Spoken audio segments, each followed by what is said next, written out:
दोस्तों नमस्कार। दोस्तों जैसा कि आपने देखा कि मैंने अपनी पिछली वीडियो में भिन्नात्मक शिक्षण उत्तर प्रदेश जो ट्रेनिंग दीक्षा पोर्टल पर उपलब्ध है उसके भाग 1 और भाग 2 पर बहुविकल्पीय प्रश्नों की श्रृंखला आपके सामने पेश किया था। दोस्तों इस वीडियो में मैं आपके लिए लेकर आ रहा हूं भिन्नात्मक शिक्षण उत्तर प्रदेश बहुविकल्पीय प्रश्नावली 2 भाग 3 कार्यनीतियाँ और तरीके, भाग 4 अपनी समझ को परखें। इन दोनों भाग पर आधारित मेरा यह वीडियो है जिसके बहुविकल्पीय प्रश्न हैं। आप इस वीडियो को ध्यान से देख लीजिए और उसके बाद दीक्षा पोर्टल पर इस प्रशिक्षण को भी पूर्ण कर लीजिए। तो आइए मित्रों हम शुरू करते हैं अपना यह वीडियो। हाँ तो मित्रों जैसा कि आप देख पा रहे हैं आपके सामने 2 चित्र दिखाए गए हैं। इन दोनों चित्रों को आप ध्यानपूर्वक देख लीजिए और इनके बारे में कुछ आकलन कर लीजिए। ध्यान से देखिए इन दोनों चित्रों को और इस पर आधारित एक प्रश्न है। वो प्रश्न है आपके सामने ये आ रहा है कि नीचे दिए गए विकल्पों पर क्लिक करके अपनी राय दीजिए।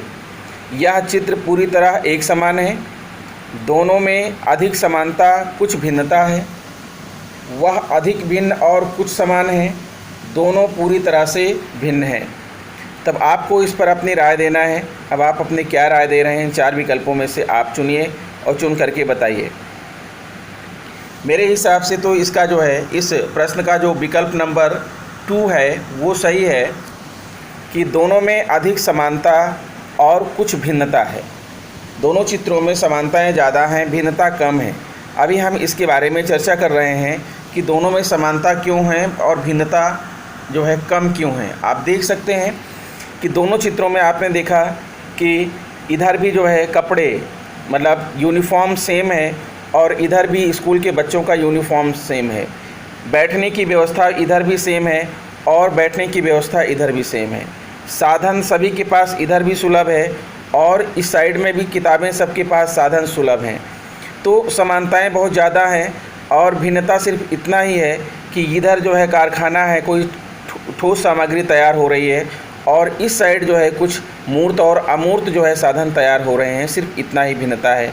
ठीक है, तो देखने में तो दोनों में समानताएं बहुत अधिक हैं लेकिन उसके बावजूद भी भिन्नता नज़र आ रही हैं।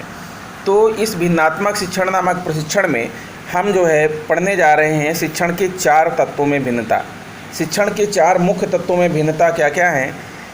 क्या सिखाना है अर्थात शिक्षण सामग्री में भिन्नता, कैसे सिखाना है अच्छा अर्थात शिक्षण प्रक्रिया में भिन्नता, बच्चे ज्ञान किस प्रकार प्रदर्शित करते हैं अर्थात सीखने के सबूत, ठीक है, या सीखने के सूचक में भिन्नता, कक्षाई व्यवस्था और परिवेश में भिन्नता। ये 4 प्रकार की जो है भिन्नताओं पर काम करते हुए हमें भिन्नात्मक प्रशिक्षण को लेना है और अपनी कक्षा में भिन्नात्मक प्रशिक्षण को अपनाते हुए जो है शिक्षण करना है।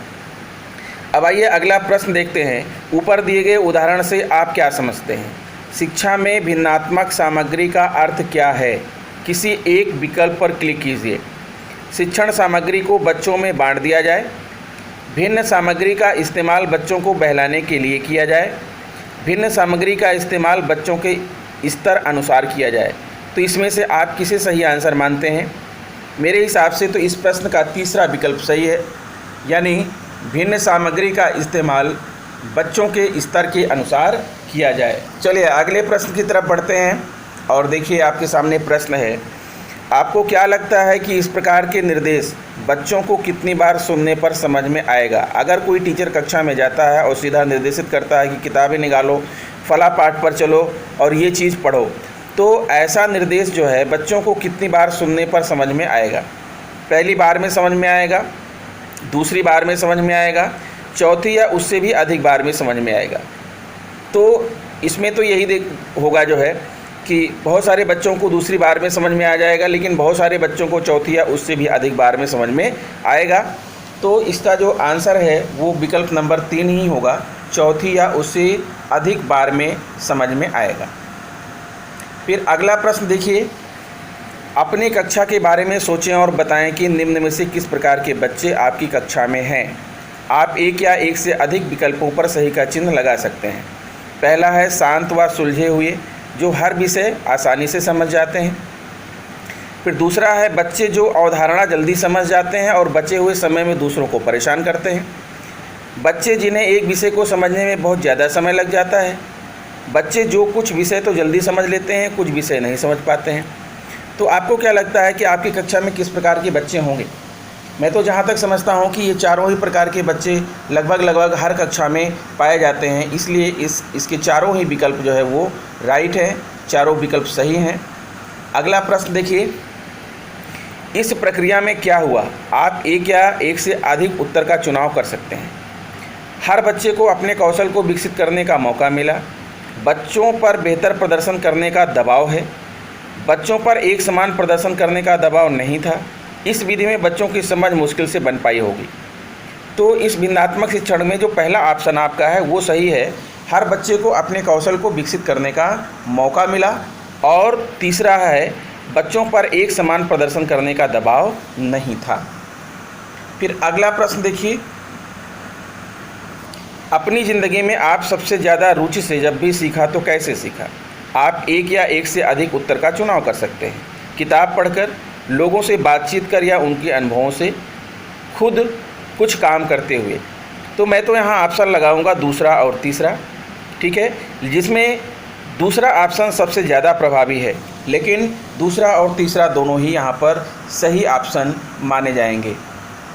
फिर आगे बढ़ते हैं, इनमें से किसको आप सीखने के सूचक या सबूत मानेंगे? आप एक या एक से अधिक उत्तर का चुनाव कर सकते हैं। सभी बच्चों का एक साथ गिनती सुनाना, हर बच्चे का एक कागज़ पर गिनती लिखना, छोटे समूहों में चीज़ें गिनना, छोटे समूहों में बच्चों का एक नाटक जिसमें बच्चे चीज़ें गिनते हुए दिखाई दें। तो मैं इस प्रश्न का उत्तर समझता हूँ जो है कि इस प्रश्न का उत्तर तो पहला ही है, सभी बच्चों का, यानी एक साथ नहीं, बल्कि यहाँ पर यह है कि हर बच्चे का कागज़ पर गिनती लिखना, ये माना जाएगा जो है इस प्रश्न का। और दूसरा छोटे समूहों में चीज़ें गिनना, और छोटे समूहों में बच्चों का एक नाटक जिसमें बच्चे गिनते हुए दिखाई दें, यानी ये तीन विकल्प जो है इस प्रश्न के सही हैं। फिर आगे बढ़ते हैं, अगला प्रश्न आपको दिख रहा है, नीचे दी गई सूची में से सीखने के ऐसे सबूतों या सूचकों को चुनिए जो केवल व्यक्तिगत हैं। आप एक या एक से अधिक उत्तर का चुनाव कर सकते हैं। बच्चों का पपेट शो, ये व्यक्तिगत नहीं होता है, इसमें एक से ज़्यादा बच्चे होते हैं। बच्चों का टेस्ट पेपर, वार्षिक या अर्धवार्षिक परीक्षा, ये व्यक्तिगत होता है। छोटे समूह में जो सीखा उसकी प्रस्तुति करना, यह भी व्यक्तिगत नहीं है। मौखिक रूप से गिनती सुनाना, यह व्यक्तिगत है। अपना पोर्टफोलियो बनाना जिसमें बच्चा अपना काम रखता है, चित्रलेखनात्, यह भी व्यक्तिगत है। यानी इस आधार पर जो है आपका जो आंसर है ऑप्शन 2 है, ऑप्शन जो है 4 है और ऑप्शन 5, ये 3 ऑप्शन इस प्रश्न के जो है सही हैं। फिर आगे देखिए, नीचे दी गई सूची में से सीखने के ऐसे सबूतों या सूचकों को चुनिए जो केवल व्यक्तिगत है। आप एक या एक से अधिक उत्तर का चुनाव कर सकते हैं। आकलन किसी भी विषय को पढ़ने के बाद ही होना चाहिए। किसी विषय को पढ़ाने के दौरान अलग अलग समय पर आकलन करना लाभदायक होता है। आकलन करने का एक ही तरीका अपनाना चाहिए। आकलन अलग अलग तरीक़ों से करने से बच्चों के प्रदर्शन की बेहतर समझ बनाई जा सकती है। हर पड़ाव पर आकलन का इस्तेमाल अलग अलग उद्देश्यों के लिए किया जा सकता है। आकलन के सबसे सटीक तरीका पेपर पेंसिल टेस्ट है। तो इसमें आपका कौन सा जो है ऑप्शन आपको लग रहा है कि कौन सा सही है? जैसे दूसरा ऑप्शन है, किसी विषय को पढ़ाने के दौरान अलग अलग समय पर आकलन करना लाभदायक होता है, ये सही है, ठीक है। आकलन अलग अलग तरीके से करने से बच्चों के प्रदर्शन की बेहतर समझ बनाई जा सकती है, ये भी सही है। हर पड़ाव पर आकलन का इस्तेमाल अलग अलग उद्देश्यों के लिए किया जा सकता है, ये भी सही है। यानी कहने का मतलब है विकल्प नंबर 2, विकल्प नंबर 4 और विकल्प नंबर 5, यानी ये 3 विकल्प जो है इस प्रश्न के सही माने जाएंगे। फिर आइए आगे बढ़ते हैं। इनमें से जिन विशेषताओं को आप केवल दूसरे चित्र के साथ जोड़ेंगे उन्हें चुनिए। आप एक या एक से अधिक उत्तर का चुनाव कर सकते हैं। 2 चित्र दिखाए गए हैं, उनमें से जो है आपका ये है, शिक्षक और बच्चों में बातचीत बेहतर हो पाएगी। बच्चे का ध्यान केवल बोर्ड की तरफ केंद्रित करने की इच्छा है। बच्चों को एक दूसरे को देखकर बात करने की स्वतंत्रता है। बच्चों को केवल एक दूसरे के सर दिखाई देंगे, चेहरे नहीं। शिक्षक और बच्चों में समानता का भाव होगा। शिक्षक अधिक महत्वपूर्ण लगता है। केवल कुछ ही बच्चों को हाथ खड़ा करके बोलने का मौका दिया जाता है। बच्चे लिखने का काम नहीं कर सकते। हर बच्चे को समानता का अनुभव हो सकता है। तो इस प्रश्न का राइट आंसर है मित्रों ये 4। शिक्षक और बच्चों में बातचीत बेहतर हो पाएगी। बच्चों को एक दूसरे को देखकर बात करने की स्वतंत्रता है। शिक्षक और बच्चों में समानता का अनुभव होगा। हर बच्चे को समानता का अनुभव हो सकता है। यहाँ पर 2 चित्र दिखाए गए हैं, जो एक चित्र है दाएं साइड और दूसरा है बाएं साइड। तो ये बाएं साइड के चित्र की बात हो रही है और ये 4 ऑप्शन यहाँ पर सही माने जाएंगे। फिर भाग 3 में हमने क्या सीखा? भाग 3 में निकल करके आ रहा है कि हर बच्चा एक दूसरे से अलग है। अलग निर्देश, अलग सामग्री, अलग आकलन। भिन्नात्मक शिक्षण कक्षा में महत्वपूर्ण। भिन्न रुचि, काबिलियत या कौशल को ध्यान में रखना।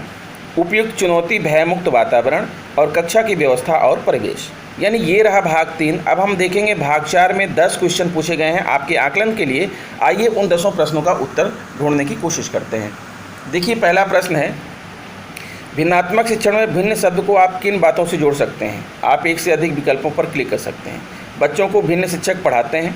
कक्षा व्यवस्था के भिन्न तरीकों को अपनाना जरूरी है। भिन्न तरीके से आकलन करना जरूरी है। कक्षा के हर बच्चे के लिए एक अलग अलग पाठ्यक्रम होना चाहिए। ये संभव नहीं है। विकल्प नंबर 2 और 3, कक्षा व्यवस्था के भिन्न तरीकों को अपनाना जरूरी है और भिन्न तरीके से आकलन करना जरूरी है। यहाँ पर ये दोनों विकल्प आपके राइट हैं। फिर आइए क्वेश्चन नंबर 2 की तरफ बढ़ते हैं। क्वेश्चन नंबर 2 है, हमारी कक्षाओं में बच्चे कुछ मायनों में एक दूसरे से भिन्न होते हैं। इसलिए शिक्षक के लिए यह आवश्यक है कि सीखने के अलग अनुभव प्रदान करें। कक्षा में कड़ा अनुशासन रखें। परीक्षाओं की संख्या बढ़ा दे। सभी बच्चे एक ही गति से सीखने पर जोर दें। तो इस प्रश्न का जो राइट आंसर है वो पहला ही होगा, सीखने के अलग अनुभव प्रदान करें। ये इसका सही जवाब है। फिर अगला प्रश्न है आपके सामने, भिन्नात्मक शिक्षण का एक उदाहरण है। 30 बच्चों के लिए 30 पाठ योजना बनाना। पाठ को बच्चों के सीखने के तरीकों के अनुकूल बनाना। शिक्षण सामग्री को औसत समझ वाले बच्चों के अनुसार ढाल लेना। सिर्फ पढ़ने और लिखने में कमज़ोर बच्चों पर ध्यान देना। तो इस प्रश्न का एक विकल्प नंबर 2, पाठ को बच्चों के सीखने के तरीकों के अनुकूल बनाना, ये आपका राइट आंसर है। फिर आइए हम बात करते हैं क्वेश्चन नंबर 4 की। क्वेश्चन नंबर 4 है, सबीना जी का मानना है कि कक्षा के बच्चों को पढ़ाते हुए समान निर्देश, समान शिक्षण सामग्री और समान आकलन की प्रक्रिया का इस्तेमाल करना चाहिए। आपको क्या लगता है सबीना जी, इस प्रकार की सोच का बच्चों के सीखने पर क्या असर पड़ेगा? सभी बच्चों को सीखने का बराबर मौका मिलेगा, इसलिए सभी बच्चे सफल हो पाएंगे। कक्षा में सिर्फ एक ही प्रकार के बच्चों को सीखने में सफलता मिल पाएगी। कक्षा के अधिकतर बच्चे अपनी सीख को सही मायने में प्रदर्शित कर पाएंगे। तो मेरे हिसाब से इस प्रश्न का विकल्प नंबर 2 सही है कि कक्षा में सिर्फ एक ही प्रकार के बच्चों को सीखने में सफलता मिल पाएगी। यही इस प्रश्न का राइट आंसर है। आइए फिर अगले प्रश्न की तरफ बढ़ते हैं और देखते हैं क्या है। रजत जी और भौमुख जी ने अपनी कक्षा में मौसम विषय पर शिक्षण करने वाले हैं। रजत जी अपने पाठ को रोचक बनाने के लिए अलग अलग प्रकार की शिक्षण सामग्री जैसे कि चार्ट, मॉडल और रंगीन चित्रों का उपयोग करने वाले हैं। भौमिक जी पहले बच्चों का स्तर जानने के लिए KWL चार्ट का इस्तेमाल करने वाले हैं और फिर ऐसी शिक्षण सामग्री का उपयोग करेंगे जिससे बच्चों के देखने, सुनने और करने के लिए कुछ हो। तो आपके अनुसार कौन से अध्यापकों की कक्षा भिन्नात्मक होगी? आप किसी एक विकल्प पर क्लिक कर सकते हैं। तो आंसर है रजत जी और भौमिक जी, रजत जी, भौमिक जी। तो मेरे हिसाब से यहाँ पर भौमिक जी की जो कक्षा है वो ज़्यादा प्रभावशाली होगी और यही जो है इस प्रश्न का राइट आंसर होगा। फिर आगे बढ़ते हैं। अगला प्रश्न है, क्वेश्चन नंबर 6 है, भिन्नात्मक शिक्षण को कार्यान्वित करने के लिए निम्नलिखित में से कौन सी अवस्था न्यूनतम है? यानी इनमें से किसके बिना भिन्नात्मक शिक्षण हो ही नहीं सकता? हर बच्चे के लिए एक अलग मेज और कुर्सी, कक्षा में अधिक से अधिक 10 या 15 बच्चे, शिक्षक को बहुत सी भाषाएं आनी चाहिए। इनमें से कोई भी न्यूनतम अवस्था नहीं है। तो मैं यही कहूँगा कि विकल्प नंबर 4 है, इनमें से कोई भी न्यूनतम अवस्था नहीं है। फिर नेक्स्ट है, बबली सुबह स्कूल जाती है, शाम को मंदिर के बाहर फूल बेचती है। वह घर जाकर ना पढ़ा हुआ पाठ दोहरा पाती है, अपना गृह पूरा नहीं कर पाती है और उसकी लिखने की गति भी धीमी है। उसकी शिक्षिका प्रतिदिन बबली को कार्य पूरा करने के लिए अलग से समय देती हैं और उसके साथ बैठकर पाठ से संबंधित समस्याएं भी सुलझाती हैं। इस उदाहरण के अनुसार बबली की शिक्षिका बच्चों में भिन्नता के किस आधार को लेकर संवेदनशील है? बुद्धिमत्ता, सामाजिक परिवेश, सीखने के तरीके, बच्चों की अलग रुचियाँ। तो इस प्रश्न का राइट आंसर है सामाजिक परिवेश, क्योंकि बबली की सामाजिक परिवेश अलग प्रकार का है, इसलिए शिक्षिका सामाजिक परिवेश को लेकर के ज़्यादा संवेदनशील है। तो इस प्रश्न का राइट आंसर ऑप्शन 2 है मित्रों, सामाजिक परिवेश। आइए क्वेश्चन नंबर 8 देखते हैं। मनप्रीत जी पाठ योजना बनाते हुए समय का भी नियोजन करते हैं। वह उन बच्चों के लिए गतिविधियां पहले ही अपनी पाठ योजना में लिख करके रखते हैं जो अपना काम जल्दी कर लेते हैं और जिन बच्चों की लिखने की गति कम होती है उन पर बिना कोई दबाव डाले अपनी क्षमता अनुसार कार्य पूरा करने का मौका देते हैं। यह उदाहरण निम्नलिखित में से किसकी भिन्नता की ओर इशारा करता है? शिक्षण सामग्री, शिक्षण प्रक्रिया, आकलन, कक्षा व्यवस्था। तो मेरे हिसाब से यहाँ पर ऑप्शन नंबर 2 सही है, शिक्षण प्रक्रिया, क्योंकि ये मनप्रीत जी की अपनी शिक्षण प्रक्रिया है। ठीक है, यानी इसका ऑप्शन नंबर 2 इज़ राइट। आते हैं क्वेश्चन नंबर 9 देखते हैं। भिन्नात्मक शिक्षण का बच्चों पर क्या प्रभाव हो सकता है? बच्चों का आत्मविश्वास घट जाएगा, बच्चों को खुद की काबिलियत के बारे में पता चलेगा, बच्चे दूसरों से हमेशा मुकाबला करते रहेंगे, बच्चे शिक्षक को बेहतर समझ पाएंगे और शिक्षक बच्चों को, कक्षा सजग एवं उत्साहपूर्ण लगेगी। तो लास्ट के 2 ऑप्शन तो सही लग रहे हैं। ऊपर के 3 ऑप्शन में दूसरा ऑप्शन मुझे सही लग रहा है, बच्चों को खुद की काबिलियत के बारे में पता चलेगा, यानी कि ऑप्शन नंबर 2, 4, 5, यानी 2, 4, 5 इस प्रश्न के ऑप्शन सही हैं। फिर आइए अगला प्रश्न है और अंतिम प्रश्न है इस जो है प्रशिक्षण का। भिन्नात्मक शिक्षण के दौरान क्या बच्चों को केवल वह सीखने के लिए तैयार हैं के आधार पर समूहों में बांटा जा सकता है? हाँ या नहीं? सोच के जवाब दीजिए। तो इस प्रश्न का उत्तर है नहीं मित्रों, क्योंकि वह सीखने के लिए तैयार हैं के आधार पर समूहों में बांटा जा सकता है, ऐसा संभव नहीं है। बहुत सारे बच्चे सीखने के लिए तैयार भी होते हैं, बहुत सारे बच्चे सीखने के लिए तैयार नहीं होते हैं, तो इस आधार पर उन्हें समूहों में नहीं बांटा जा सकता। मित्रों, आशा करता हूं कि मेरा यह वीडियो पसंद आया होगा। आप समय निकाल करके इस प्रशिक्षण को पूरा कर लीजिए, चैनल को सब्सक्राइब कर लीजिए, बेल आइकन को प्रेस कर दीजिए और दूसरे मित्रों को शेयर भी कीजिए। इस वीडियो में इतना ही, मिलते हैं आपसे नेक्स्ट वीडियो में। नमस्कार।